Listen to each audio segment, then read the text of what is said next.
కడప జిల్లా కాశీనాయన మండల కలసపాడు మండలంలోని వైఎస్ఆర్ చేయూత కార్యక్రమంలో సీఎం జగనన్నకు పాలాభిషేకం చేసిన తర్వాత మహిళలకు చెక్కు అందించే MLC DC Govinda Reddy, MLA doctor Dasari Sudha, ప్రభుత్వ సలహాదారు Nagarjuna Reddy, ZPTC Guruvi Reddy, mandal convener Sudarshan, MPP Narayana, JCS convener Chitta Rajasekhar Reddy, మాజీ MPP Ramakrishna Reddy, Purushottam Reddy, JCS convener Hanumantha Reddy, Guruvi Reddy, sarpanch Ramanamma, Srinivasulu, Ramana Reddy తదితరులు పాల్గొన్నారు.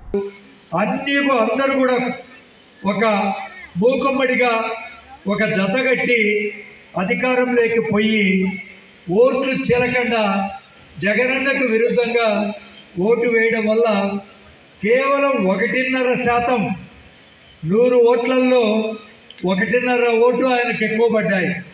దానివల్లనే ఆయన ముఖ్యమంత్రి అయినటువంటి విషయం. ఇలా ఓన్లీ మహిళల విషయంలోనే కాకుండా జగనన్న మన పిల్లల విద్య విషయంలో చూస్తే మీరందరూ కూడా చూసి ఉంటారు స్కూల్స్ ఏ విధంగా మారిపోయినాయని. ఏమా మన గవర్నమెంట్ స్కూల్స్ ఏ విధంగా ఉన్నాయి, ఇప్పుడు బాగున్నాయా లేదా? మన పిల్లలు చదువుతున్నారా? మీ మనవాళ్ళు మనవరాళ్ళు మీ పిల్లలు చదువుతూ ఉంటారు. గవర్నమెంట్ స్కూల్స్లో గతంలో ఎప్పుడైనా కూడా మనం చూస్తే అవి ఎక్కడ ఊడి తల మీద పడతాయో పిల్లలకి ఏమవుతుందో అనే పరిస్థితి. అసలు బాత్రూమ్స్ బాగుండేది కాదు, ఫుడ్ బాగుండేది కాదు, హాస్పిటల్స్ కూడా అదే పరిస్థితి. ఏ హాస్పిటల్స్లో కూడా